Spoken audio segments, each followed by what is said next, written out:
এরকম গোমরাহ করে, মানুষকে এরকম গুনাহের দিকে টেনে নেয়। আর শয়তান তো মানুষকে ধোঁকা দিবে। একটা মানুষের, ও আমার ভাই সকলে খেয়াল করে শুনুন, একটা মানুষের উপর যখন থেকে নামাজ ফরজ হয়েছে তখন থেকে শয়তান তার পিছনে লেগে আছে।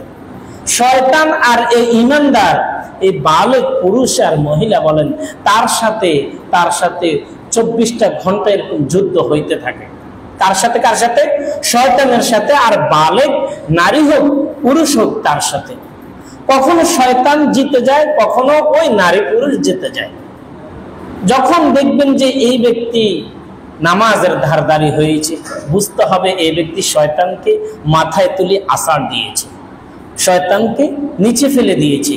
আবার দেখবেন যখন এই ব্যক্তি এখন নামাজ পড়ে না, অন্য অন্য অপকর্মের সাথে গুনাহের সাথে লিপ্ত, বুঝতে হবে শয়তান বিজয় হয়ে গেছে।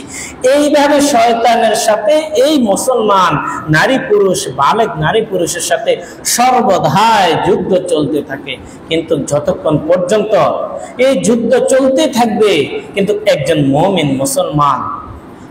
মুমিন মুসলমান সবসময় চৌকান্ন থাকবে যে আমাকে যেন শয়তানে ধোঁকা দিতে না পারে, আমাকে যেন শয়তানে কখনো আমাকে এরকম আছাড় মারতে না পারে, আমি যেন সবসময় শয়তানের উপর বিজয় অর্জন করতে পারি।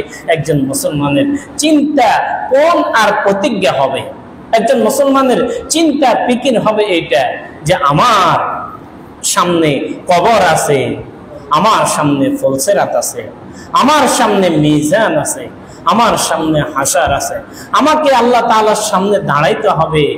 আসামের কাঠ গড়ায় দাঁড়িয়ে আমাকে জবাব দিতে হবে যে আমার সারাটা জীবন কোন কাজে বিলীন করেছি, আমার যৌবনকাল কোন কাজে বিলীন করেছি, আমি কোনখান থেকে কামাই রোজগার করেছি, কি হালাল ভাবে কামাই করলাম নাকি হারাম ভাবে কামাই করলাম। ও আমার ভাইরা, যে বা যাহারা হারাম ভাবে কামাই করে, ও ভাই একটু বুঝার বিষয় রয়েছে। হারাম খাওয়া মানে এই ব্যক্তির ইবাদত বরবাদ হয়ে যাওয়া। যে বা যাহারা যদি হারাম ভাবে কোনো ব্যক্তি কামাই করে, তার স্ত্রী যদি বুঝে সে হারাম ভাবে কামাই করেছে, তার স্ত্রী তাকে বলবে তোমার ঘরে আমি থাকবো না, কারণ তুমি আমাকে হারাম খাওয়াইতেছ। হারাম খাওয়ানোর কারণে একটা মানুষের সমস্ত ইবাদত বন্দেগী বরবাদ হয়ে যায়, ইবাদত বন্দেগী বরবাদ হয়ে যায়, ইবাদত বন্দেগী খতম হয়ে যায়, ইবাদত হয় না। হাদিস শরীফে আছে, আল্লাহ রাসূল বলেন মানুষ আল্লাহ তাআলার কাছে দোয়া করবে, কখনো এই দোয়া কবুল করা হবে না। এই ব্যক্তি ধারণা করবে এত নামাজ পড়ি, এত দোয়া করি, আমার ঘর থেকে অশান্তি যায় না, আমার ঘরের সমস্যায় সমাধান হয় না, আমার অভাব মোচন হয় না। আল্লাহ রাসূল বলেন মালবাসুহু হারামুন মাতআমুহু হারাম। আল্লাহ রাসূল বলেন তোমার খাবার হলো হারাম, তোমার বরণ পোষণ হলো হারাম, তোমার ইবাদত বন্দেগী আল্লাহ তাআলা কিভাবে কবুল করে। এই জন্য ভাই, আল্লাহ তাআলা কোরআনুল কারীমে এক আয়াতের মধ্যে বলেন ইয়া আইয়ুহাল্লাযীনা আমানু কুলু মিনাত তাইয়্যিবাত ওয়া'মালু সালিহা। হে ঈমানদারগণ, ইয়া আইয়ুহাল্লাযীনা আমানু, হে ঈমানদারগণ। ঈমানদারগণ বলছে কাদেরকে? আল্লাহ তাআলা বেঈমানদের খাতাকে ডিলিট করে দিলেন, বেঈমানদের কোনো প্রশ্নই আসবে না। ঈমানদারদেরকে আল্লাহ তাআলা ডাকলেন। ঈমানদার কেন বললেন? হে মুসলমানগণ, তো আল্লাহ তাআলা বলতে পারতেন। মুফাসসিরিন কেরাম এগুলোর ব্যাখ্যা দিয়েছেন। ঈমানদার কেন বললেন?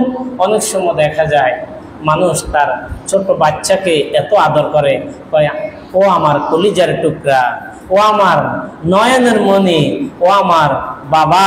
আসলে কি তার নাম কি বাবা নেই, তার একটা নাম আছে না, তার একটা নাম আছে। এগুলা ডাক হলো আদরের ডাক। কিসের ডাক ভাই? আদরের ডাক। আল্লাহ তাআলা মানুষকে আদর করে ডেকেছেন। ও আমার ভাইরা, এই জন্য প্রিয় ভাইরা, সবাই কথাগুলো বুঝবো যে আল্লাহ তাআলা বলেছেন হে ঈমানদারগণ, তোমরা হালাল খাবার খাও, তারপরে ওয়া'মালু সালিহা, আমল সালেহ করো। এই জন্য প্রিয় ভাইরা, আমরা সব সময় আমরা কামাই করতে আমার পকেটে একটা টাকা ঢুকাইতে চিন্তা করবো টাকাটা কি আসলে হালাল ঢুকতেছি না, আমার খাবার টাকাইতে চিন্তা করবো আমার খাবারটা কি হালাল হইতেছে কিনা। এই জন্য হালাল হারামে মিশ্রিত নবীজি বলেছেন ওই জামা গায়ে দিয়ে যত ইবাদত করবে কবুল হবে না। আল্লাহ পাক আমাদের প্রত্যেককে হালাল হারামের তমিজ করে পরিপূর্ণ তাওবা করে সঠিক পথের সন্ধান পেয়ে সকলকে গুণগত আমল করে উন্নত মানের জান্নাত কামাই করার তৌফিক দান করুন। ওমা তৌফিক ইল্লা বিল্লাহ। আমরা যারা সুন্নাত করতে পারি না, চার রাকাত সুন্নাত পড়ি না।